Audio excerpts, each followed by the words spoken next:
ವೀಕ್ಷಕರೇ, ಇಂದಿನಿಂದ ಫೆಬ್ರವರಿ 2ರವರೆಗೆ 6 ಗ್ರಹಗಳನ್ನ ಆಕಾಶದಲ್ಲಿ ನೋಡುವಂತಹ ಸೌಭಾಗ್ಯ ಜನರಿಗೆ ಇವತ್ತಿನಿಂದ ಪ್ರಾರಂಭವಾಗಿದೆ. ಅಂತಂದ್ರೆ ನಾವು ಪ್ರತಿಯೊಬ್ಬರು ಕೂಡ ಗ್ರಹಗಳ ಬಗ್ಗೆ ಕೇಳಿರ್ತೀವಿ, ಆದ್ರೆ ಬರಿಗಣ್ಣಲ್ಲಿ ಅಥವಾ ಏನು ಬೈನಾಕಲ್ ಮೂಲಕ ನಾವು ಗ್ರಹಗಳನ್ನ ನೋಡುವಂತಹ ಅವಕಾಶ ಸದುಪಯೋಗ ಅಂದ್ರೆ ಆಗುವಂತಹ ದಿನ ಇವತ್ತಿನಿಂದ ಪ್ರಾರಂಭವಾಗಿದೆ.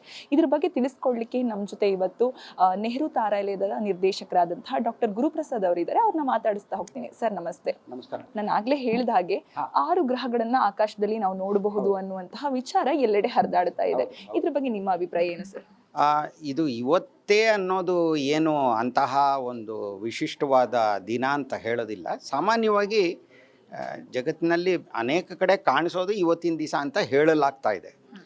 ಇದ್ರ ಬಗ್ಗೆ ವರದಿಗಳು ಎಷ್ಟು ಕನ್ಫ್ಯೂಸಿಂಗ್ ಆಗಿದೆ ಅಂದರೆ, ಆದರೆ ಎನಿವೆ ಈ ಥರ ಹೇಳಬೇಕು ಅಂದರೆ ಈ ಥರ ಹೇಳ್ಬೋದು ನೋಡಿ. ಇವತ್ತು ಸಂಜೆ 6 ಗ್ರಹಗಳು ಕಾಣಿಸುತ್ತೆ. ಬರೀ ಗಣ್ಣಿಗೆ ಕಾಣಿಸೋದು ಬರೀ 4 ಮಾತ್ರ. ಇನ್ನು ಮಿಕ್ಕಿದ್ದ 2 ಟೆಲಿಸ್ಕೋಪ್ ಮೂಲಕನೋ, ಪವರ್ಫುಲ್ ಅಂದರೆ ತುಂಬ ಶಕ್ತಿಶಾಲಿ ಬೈನಾಕ್ಯುಲರ್ಸ್ ಮೂಲಕನೋ ನೋಡ್ಬೋದು. ಆದರೆ ಟೆಲಿಸ್ಕೋಪ್ ಅಂತಲೇ ಅಂದ್ಕೊಳ್ಳೋಣ, ಆ ರೀತಿ ಕಾಣಿಸುತ್ತೆ. ಇವತ್ತು ನಮಗೆ ಬರೀ ಕಣ್ಣಿಗೆ ಕಾಣಿಸೋವಂತಹ ಗ್ರಹಗಳು ಶುಕ್ರ, ವೀನಸ್, ಶನಿ, ಸ್ಯಾಟರ್ನ್ ಮತ್ತು ಮಂಗಳ, ಮಾರ್ಸ್, ಗುರು, ಜೂಪಿಟರ್, ಈ 4. ಇದು ಬಿಟ್ಟರೆ ಇನ್ನೆರಡು ಯುರೇನಸ್ ಮತ್ತು ನೆಪ್ಚೂನ್ ಇದು ಇದೆ. ಆದರೆ ಯುರೇನಸ್, ನೆಪ್ಚೂನ್ ಯಾವತ್ತೂ ಬರೀ ಕಣ್ಣಿಗೆ ಕಾಣಿಸೋದಿಲ್ಲ. ಅದು ಸಾಮಾನ್ಯ ಜನರಿಗಂತೂ ಬರೀ ಕಣ್ಣಿಗೆ ಕಾಣಿಸೋದಕ್ಕೆ ಸಾಧ್ಯ ಇಲ್ಲ. ಅದು ಯುರೇನಸ್ ಕಂಡುಹಿಡಿಯಲ್ಪಟ್ಟಿದ್ದೇ ಟೆಲಿಸ್ಕೋಪ್ ಮೂಲಕ ಸುಮಾರು 2.25 ಶತಮಾನದ ಹಿಂದೆ. ಹಾಗಾಗಿ ತುಂಬ ಚೆನ್ನಾಗಿ ಕಾಣಿಸೋದು ಇವತ್ತು ಅಂತಲೇ ಅಂದ್ಕೊಳ್ಳಿ. ಇವತ್ತಿಂದ ಪ್ರಾರಂಭ ಅಂತ ಹೇಳಿದ್ರೆ ಅದಕ್ಕೇನು ವೈಶಿಷ್ಟ್ಯ ಇಲ್ಲ ಅಂತ ಹೇಳಿದೆ. ಇವತ್ತು ಈ ನಾವು ದಿಗಂತ ಅಂತ ನಾವೇನು ಹೇಳ್ತೀವಿ, ಹೊರೈಸನ್ ಅಂತ ಹೇಳ್ತೀವಲ್ಲ ನಾವು, ಕ್ಷಿತಿಜ, ದಿಗಂತ ಏನು ಹೇಳ್ಬೋದು, ಅದರ ಅಂದರೆ ಪಶ್ಚಿಮ ದಿಕ್ಕಿನಲ್ಲಿ ನೀವು ನೋಡಿದ್ರೆ ಪಶ್ಚಿಮದ ಆಗಸದಲ್ಲಿ ಕಾಣಿಸೋದು ನಮಗೆ 2 ಗ್ರಹಗಳು. ಒಂದು ಶನಿ ಗ್ರಹ, ಇನ್ನೊಂದು ಶುಕ್ರ ಗ್ರಹ. ಶುಕ್ರ ಗ್ರಹ ಬಹಳ ಪ್ರಖರವಾಗಿ ಕಾಣಿಸುತ್ತೆ. ಅದು ಯಾವಾಗಲೂ ಸಾಮಾನ್ಯವಾಗಿ ಯಾವಾಗಲೂ ಪ್ರಖರವಾಗೇ ಕಾಣಿಸೋದು. ಅದು ನಮಗೆ ಅತಿ ಹತ್ತಿರ ಇರೋ ಗ್ರಹ. ಅದೊಂದೇ ಅಲ್ಲ, ಬೇರೆ ಕಾರಣವೂ ಇದೆ ಅದು ಪ್ರಖರವಾಗಿ ಕಾಣಿಸೋದಕ್ಕೆ. ಶನಿ ಗ್ರಹ ಸಾಕಷ್ಟು ದೂರದಲ್ಲಿದೆ. ಆದರೆ ಇವೆರಡು ಒಂದಕ್ಕೊಂದು ಪಕ್ಕದಲ್ಲೇ ಇದ್ದಂಗಿದೆ, ಆದರೆ ಪಕ್ಕ ಇಲ್ಲವೇ ಇಲ್ಲ.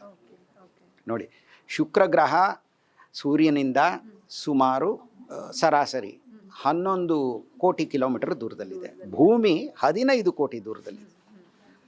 ಸ್ಯಾಟರ್ನ್, ಶನಿ 145 ಕೋಟಿ ಕಿಲೋಮೀಟರ್. ಆದರೆ ಆಗಸದಲ್ಲಿ ಆ ರೀತಿ ಕಾಣಿಸುತ್ತೆ ಅಷ್ಟೇ ನಮಗೆ. ಎರಡೂ ಒಂದಕ್ಕೊಂದು ಹತ್ತಿರ ಇದೆ ಅಂತ.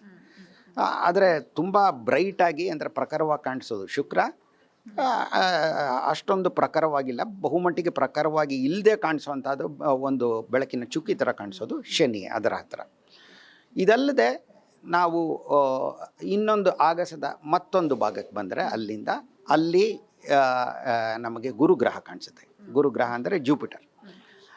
ಜೂಪಿಟರ್ ಈ ಶುಕ್ರ ಗ್ರಹ ಏನಿದೆಯೋ ಅದೇ ಥರ ಪ್ರಖರವಾದ ಗ್ರಹ. ಆದರೆ ಅದರ ಪ್ರಖರತೆನ ನಾವು ವೀನಸ್ ಅಂತ ಏನು ಹೇಳ್ತೀವಿ, ಶುಕ್ರ ಗ್ರಹದ ಪ್ರಖರತೆಗೆ ನಾವು ಹೋಲಿಸೋದಕ್ಕೆ ಸಾಧ್ಯ ಇಲ್ಲ. ಶುಕ್ರ ಗ್ರಹ ಅತ್ಯಂತ ಪ್ರಖರವಾದದ್ದು. ಶುಕ್ರ ದೆಸೆ ಅಂತ ನಮ್ಮಲ್ಲಿ ಅದು ಹೆಂಗೆ ಬಂದಿದೆಯೇನೋ, ಹಾಗಾಗಿ ಅದು ಬೇರೆ ವಿಚಾರ. ಆದರೆ ಶುಕ್ರ ಗ್ರಹ ಅತ್ಯಂತ ಪ್ರಖರವಾದದ್ದು.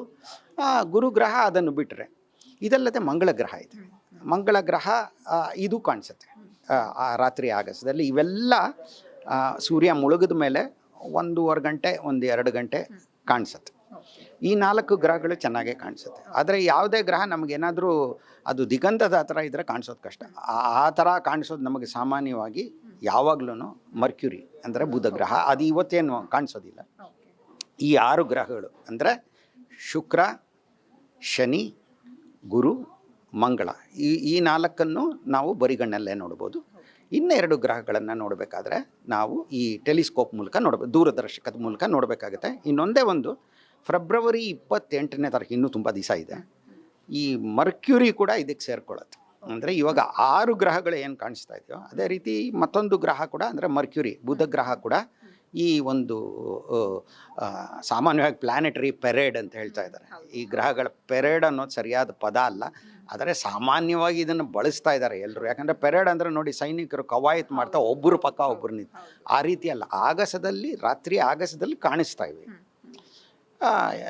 ಫೆಬ್ರವರಿ 28 ಏಳನೇ ಗ್ರಹ ಇದು ಅಂದರೆ ಮರ್ಕ್ಯುರಿ. ಇದು ಕೂಡ ಕಾಣಿಸೋಕ್ಕೆ ಶುರು ಆಗುತ್ತೆ. ಆದರೆ ಅದನ್ನು ನೋಡೋದು ಕಷ್ಟ, ಯಾಕಂದರೆ ಅದು ದಿಗಂತದ ಹತ್ರನೇ ಇರುತ್ತೆ. ಬೆಂಗಳೂರಿನಲ್ಲಂತೂ ಭಾರಿ ಕಷ್ಟ. ಹಾಗಾಗಿ ಇದನ್ನೆಲ್ಲ ಚೆನ್ನಾಗಿ ನೋಡಬೇಕು ಅಂದರೆ ಬೆಂಗಳೂರು ಆಚೆ ಹೋದರೆ ಬೆಟರ್, ಒಳ್ಳೆಯದು ಅಂತ ಅನಿಸುತ್ತೆ. ಅಂದರೆ ಇಲ್ಲಿಂದನೂ ಕಾಣಿಸಲ್ಲ ಅಂತಲ್ಲ, ತಕ್ಕ ಮಟ್ಟಿಗೆ ಕಾಣಿಸುತ್ತೆ. ಹೀಗಾಗಿ ಇದೊಂದು ಅಪೂರ್ವ ವಿದ್ಯಮಾನ. ಯಾಕಂದರೆ 4 ಗ್ರಹ 5 ಗ್ರಹ 6 ಗ್ರಹ ಈ ರೀತಿ ಒಟ್ಟೊಟ್ಟಾಗಿ ಒಂದೇ ಆಗಸದಲ್ಲಿ, ಒಂದೇ ಭಾಗ ಅಲ್ಲ, ಆಗಸ ಅನ್ನೋದು ತುಂಬ ದೊಡ್ಡದು, ಅಲ್ಲಿ ಒಟ್ಟಾಗಿ ಸೇರೋದು ಕಷ್ಟ. ಓಕೆ, ಅಲೈನ್ಮೆಂಟ್ ಅಂತ ಹೇಳ್ತೀವಿ. ಆ ದೃಷ್ಟಿಯಿಂದ ಇದು ವಿರಳವಾದ ವಿದ್ಯಮಾನ, ನೋಡೋದಕ್ಕೆ ಬಹಳ ಚೆನ್ನಾಗಿರುತ್ತೆ. ಒಂದೇ ಒಂದು ನಾವು ಜ್ಞಾಪಕ ಇಟ್ಕೋಬೇಕು, ಆಗಸದ ವೀಕ್ಷಣೆನೇ ಮುಂದೆ ವೈಜ್ಞಾನಿಕ ಮನೋಭಾವ ಬೆಳೆಯೋದಕ್ಕೆ ತಳಹದಿಯಾಯಿತು ಅಂತ ನಾವು ತಿಳ್ಕೊಬೋದು. ಇನ್ನು ನೀವು ಹೇಳಿದ್ರಿ ಏನು ಗ್ರಹಗಳ ಮೆರವಣಿಗೆ ಏನಿದೆ ಇದು ತುಂಬ ತೀರಾ ಅಪರೂಪವಾಗಿ ಕಾಣಿಸ್ತಾ ಇರುವಂಥದ್ದು, ನೋಡ್ಲಿಕ್ಕೂ ಕೂಡ ನಾವು ಸಾಕಷ್ಟು ಪುಣ್ಯ ಮಾಡಿದ್ದೀವಿ ನಿಜವಾಗಿಯೂ ಅಂತ. ಆದರೆ ಈ ವಿಚಾರ ಎಷ್ಟು ವರ್ಷಗಳ ಹಿಂದೆ ನಡೆದಿರುವಂಥದ್ದು ಈ ಘಟನೆ, ಅಥವಾ ಪ್ರತಿ ವರ್ಷ ನಡೀತಾ ಇರತ್ತಾ, ಹೇಗೆ? ನೋಡಿ, ಗ್ರಹಗಳು ಬರ್ತಾ ಇರತ್ತೆ, ಬರಲ್ಲ ಅಂದರೆ ಗ್ರಹಗಳು ಒಂದೇ ಬದಿಯಲ್ಲಿ, ಸೂರ್ಯನ ಒಂದೇ ಬದಿಯಲ್ಲಿ, ಅಂದರೆ ಆ ರಾತ್ರಿ ಆಗಸದಲ್ಲಿ ಒಂದಕ್ಕಿಂತ ಹೆಚ್ಚು ಗ್ರಹ ಕಾಣಿಸ್ಕೊಳ್ಳೋದು ವಿರಳ ಏನಲ್ಲ.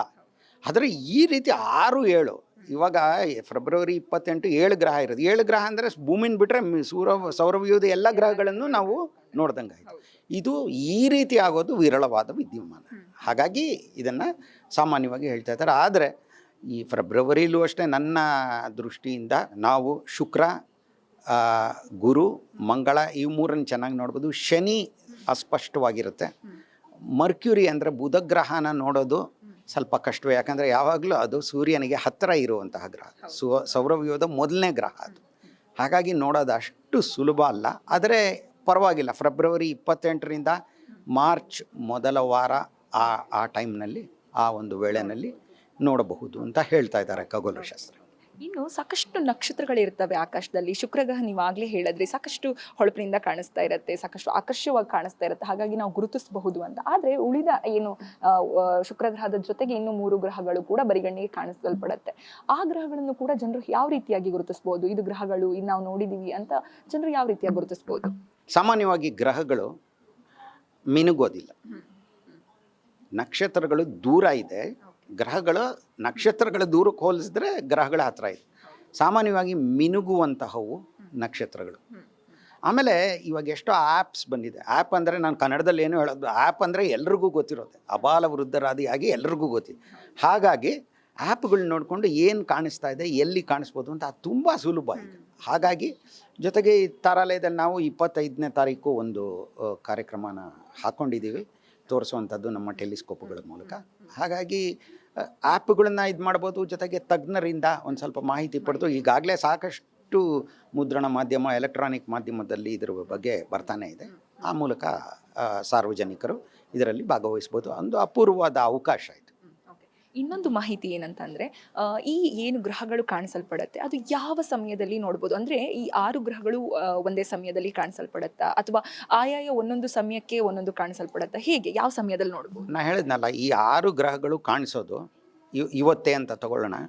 ನಾವು ಸೂರ್ಯಾಸ್ತ ಆದಮೇಲೆ ಸುಮಾರು ಒಂದು ಅರ್ಧ ಗಂಟೆ ಆದಮೇಲೆ, ಸೂರ್ಯಾಸ್ತ ಆದಮೇಲೆ ಅರ್ಧ ಗಂಟೆ 45 ನಿಮಿಷ ಅಲ್ಲಿಂದ ಪ್ರಾರಂಭ ಆಗಿ ಸುಮಾರು 1.5 ಗಂಟೆ 2 ಗಂಟೆ ಅದಾದಮೇಲೆ ಸಾಕಷ್ಟು ಸ್ಪಷ್ಟವಾಗಿ ಕಾಣಿಸುತ್ತೆ.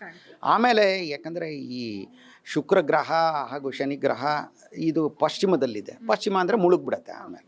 ಹಾಗಾಗಿ ಬೆಸ್ಟ್ ಅಂದರೆ ಅತ್ಯುತ್ತಮವಾದ ವೇಳೆ ಅಂದರೆ ಸುಮಾರು ಸೂರ್ಯಾಸ್ತ ಆದಮೇಲೆ ಸುಮಾರು 1-2 ಗಂಟೆ 2 ಗಂಟೆ ನೋಡ್ಬೋದು. ಇನ್ನು ಈ ಗ್ರಹಗಳ ಮೆರವಣಿಗೆಯನ್ನು ನೋಡಲು ಏನು ಮುಹೂರ್ತ ಕೂಡ ಬಂದಿದೆ, ಇದ್ರ ಬಗ್ಗೆ ಜನರಿಗೆ ಕೊನೆಯದಾಗಿ ಏನು ಹೇಳಲಿಕ್ಕೆ ಇಷ್ಟಪಡ್ತೀರಾ? ಏನಿಲ್ಲ, ಇದು ಈ ರೀತಿ ಇದು 6 ಗ್ರಹಗಳು ಒಟ್ಟಿಗೆ ಅಂದರೆ ರಾತ್ರಿ ಆಗಸದಲ್ಲಿ ಮುತ್ಸಂಜೆ ಮತ್ತು ರಾತ್ರಿ ಆಗಸದಲ್ಲಿ ಕಾಣಿಸೋದು, ಮುತ್ಸಂಜೆ ಬೇಡ ರಾತ್ರಿ ಆಗಸ ಅಂತಲೇ ಹೇಳೋಣ, ಅದು ವಿರಳ. ಇಂತಹ ಒಂದು ವಿದ್ಯಮಾನನ ಪ್ರತಿಯೊಬ್ಬರು ನೋಡ್ಬೋದು. ಆಮೇಲೆ ಇನ್ನೊಂದು ಹೇಳಬೇಕು ಅಂದ್ಕೊಂಡ್ರೆ, ಶುಕ್ರ ಗ್ರಹ ಪ್ರಖರವಾದುದು ಅಂತ ಹೇಳಿದೆ. ಅದನ್ನೇನಾದರೂ ಟೆಲಿಸ್ಕೋಪ್ ಮೂಲಕ ನೋಡಿದ್ರೆ ನೀವು ಅದು ಬಹುಮಟ್ಟಿಗೆ ಅರ್ಧ ಶುಕ್ರ ಗ್ರಹ ಅಥವಾ ಅದಕ್ಕಿಂತ ಕಡಿಮೆ, ಕ್ರೆಸೆಂಟ್ ಮೂನ್ ಅಂತ ಹೇಳ್ತೀವಲ್ಲ ನಾವು, ಆ ರೀತಿ ಕಾಣಿಸುತ್ತೆ. ಕ್ರೆಸೆಂಟ್ ಅಲ್ಲ, ಇನ್ನೊಂದು ಸ್ವಲ್ಪ ಜಾಸ್ತಿ ಕಾಣಿಸುತ್ತೆ. ಅದು ಟೆಲಿಸ್ಕೋಪ್ ಮೂಲಕ ತುಂಬ ಚೆನ್ನಾಗಿರುತ್ತೆ ನೋಡೋದಕ್ಕೆ. ನೋಡಿ, ನಾವು ಅರ್ಧ ಚಂದ್ರ ಕೇಳಿದ್ದೀವಿ, ಆದರೆ ಅದೇ ರೀತಿ ಶುಕ್ರ ಗ್ರಹ ಕೂಡ ವರ್ತಿಸತ್ತೆ ಅಂದರೆ ಬರೀ ಕಣ್ಣಿಗೆ ಅದು ಕಾಣೋದು ಕೇವಲ ಒಂದು ಬೆಳಕಿನ ಚುಕ್ಕಿಯಾಗಿ ಪ್ರಖರವಾದ. ಆದರೆ ನೀವು ಟೆಲಿಸ್ಕೋಪಲ್ಲಿ ನೋಡಿದ್ರೆ, ನಾನೇ ನೋಡಿದ್ದೀನಿ ಈಗ 15 ದಿವಸದ ಕೆಳಗೆ ಗುಜರಾತ್ಗೆ ಹೋಗಿದ್ದೆ, ಅಲ್ಲಿಂದ ನೋಡಿದ್ದೀನಿ. ಅದೇ ರೀತಿ ಮಂಗಳ ಗ್ರಹ ಕೂಡ ಒಂದು ಕೆಂಪು ಗೋಲವಾಗಿ ಕಾಣಿಸುತ್ತೆ. ಗುರುಗ್ರಹ ಅಂತೂ ಟೆಲಿಸ್ಕೋಪ್ ಮೂಲಕ ಒಂದು ಗೋಲವಾಗಿ ಅದರ ವಾತಾವರಣದಲ್ಲಿರುವಂತಹ ಸ್ವರೂಪಗಳು ಮಸುಕಾಗಿ ಕಾಣಿಸುತ್ತೆ, ಚೆನ್ನಾಗಿ ಕಾಣಿಸುತ್ತೆ, ಮಸುಕಾದರೂ ಕಾಣುತ್ತೆ. ಆಮೇಲೆ ಅದಕ್ಕಿಂತ ಮುಖ್ಯವಾಗಿ ಗುರುಗ್ರಹವನ್ನು ಟೆಲಿಸ್ಕೋಪ್ ಮೂಲಕ ನೋಡಿದ್ರೆ ನೀವು ಇವತ್ತು 4 ಗ್ಯಾಲಿಲಿಯನ್ ಉಪಗ್ರಹಗಳು ಕಾಣಿಸುತ್ತೆ. ಗುರುಗ್ರಹಕ್ಕೆ 95ಕ್ಕೂ ಹೆಚ್ಚು ಉಪಗ್ರಹಗಳಿದೆ. ಆ ಪೈಕಿ 4 ತುಂಬ ದೊಡ್ಡದು ಗ್ಯಾಲಿಲಿಯನ್ ಉಪಗ್ರಹಗಳು ಅಂತ ಹೇಳ್ತಾರೆ. ಯಾಕಂದರೆ ಗೆಲಿಲಿಯೋ ಸುಮಾರು 400 ವರ್ಷದ ಹಿಂದೆ ಅದನ್ನು ಮೊದಲ ಬಾರಿ ದೂರದರ್ಶಕದ ಮೂಲಕ ನೋಡ್ದ. ಹಾಗಾಗಿ ಇವೆಲ್ಲ ಕಾಣಿಸುತ್ತೆ ನೋಡಿ. ಶುಕ್ರಗ್ರಹ ಬಹುಮಟ್ಟಿಗೆ ಅರ್ಧ ಫೇಸ್ನ ಅಂದರೆ ಕಲೆಯನ್ನು ಪ್ರದರ್ಶಿಸುತ್ತೆ. ಶನಿಗ್ರಹದ ಉಂಗುರ ಕೂಡ ಒಂದು ಸರಳ ರೇಖೆ ಥರ ಗ್ರಹದಿಂದ ಆಚೀಚೆ ಚಾಚಿಕೊಂಡಿರೋಂಗೆ ಕಾಣಿಸುತ್ತೆ ನೋಡಿ. ಇದೆಲ್ಲ ವಿರಳವಾದ ವಿದ್ಯಮಾನಗಳು ಒಂದೇ ಆ ರಾತ್ರಿ ಆಗಸದಲ್ಲಿ ನೀವು ನೋಡ್ಬೋದು. ಅದೇ ಇದರ ವೈಶಿಷ್ಟ್ಯ. ಹಾಗಾಗಿ ನಾವು ಇಲ್ಲಿ ಟೆಲಿಸ್ಕೋಪ್ಸ್ನ, ನಮ್ಮಲ್ಲಿರೋ ಒಂದು 3-4 ಟೆಲಿಸ್ಕೋಪ್ಸ್ನ ನಾವು ಹಾಕ್ಬಿಟ್ಟು ಸಾರ್ವಜನಿಕರಿಗೆ 25ನೇ ತಾರೀಕು ನಾವು ತೋರಿಸೋಣ ಅಂತ ಒಂದು ಪ್ಲ್ಯಾನ್ ಮಾಡ್ಕೊಂಡಿದ್ದೀವಿ, ಯೋಜನೆ ಹಾಕ್ಕೊಂಡಿದ್ದೀವಿ ನಾವು. Thank you sir, thank you. Yes, ಕೇಳಿದ್ರಲ್ಲ ವೀಕ್ಷಕರೇ, ಇಂತಹ ಒಂದು ಅತ್ಯುತ್ತಮವಾದ ಕ್ಷಣವನ್ನ ನಾವು ಕೂಡ ಇದರಲ್ಲಿ ಸಾಕ್ಷಿ ಆಗ್ತಾ ಇದ್ದೀವಿ, ನಾವು ಕೂಡ ಇದರಲ್ಲಿ ಭಾಗಿಯಾಗ್ತಿದ್ದೀವಿ. ಇಂತಹ ಗ್ರಹಗಳ ಏನು ಮೆರವಣಿಗೆ ಅಂತ ಕರೆಯಲ್ಪಡುವಂತ ಈ ಅತ್ಯುತ್ತಮ ಕ್ಷಣದಲ್ಲಿ ನಾವು ಕೂಡ ಭಾಗಿಯಾಗಬಹುದು.